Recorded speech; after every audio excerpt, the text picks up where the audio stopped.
Karon day guys mag-vlog na punta ron guys. Tanaw na puntaan ni ron. Lagoy klaron sa lida guys.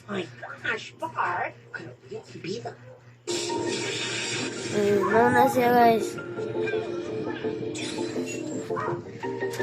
Are you challenging me? Tag-email guys.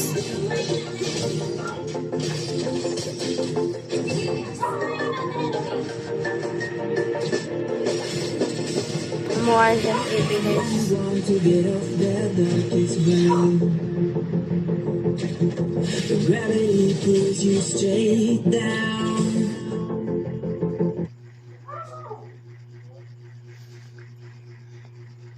So karon pa rin guys.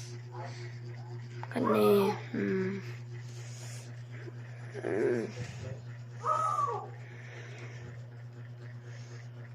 Bago sa pita. Pita, mas pinasarap.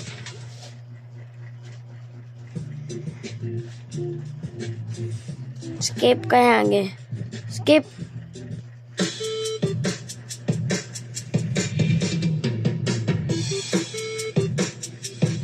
Magandang gabi mga kapuso. Ako pong inyong Kuya Kim na magbibigay sa inyo ng trivia sa likod ng mga trending na balita. Napatingala ang mga taga-Paliparan Cavite nang may nag-ala Spider-Man sa kable ng kanilang kuryente. Meron din akong nakilala, umabot sa 500 ang kanyang mga gagamba. Umanda ng masapot sa kamandag sa mga real-life Spider-Man. Viral nitong nakarang linggo ang lalaking ito na nag-ala Spider-Man na nagbabalanse sa kable ng kuryente sa Cavite.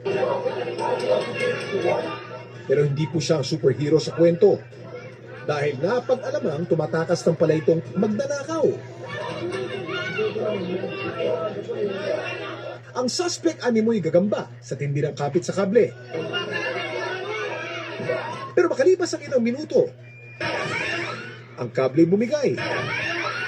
Dahilan para ang suspect masapot ng taong bayan.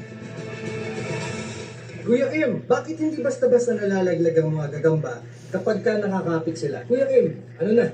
Ayon sa mga researcher mula sa Germany at Switzerland, malakas daw ang kapit ng mga gagamba dahil sa tinatayang 620,000 itong maliliit na buhok na hugis at sulok. Ang tip na kung tawagin ay sedulous. unsa sa kaibing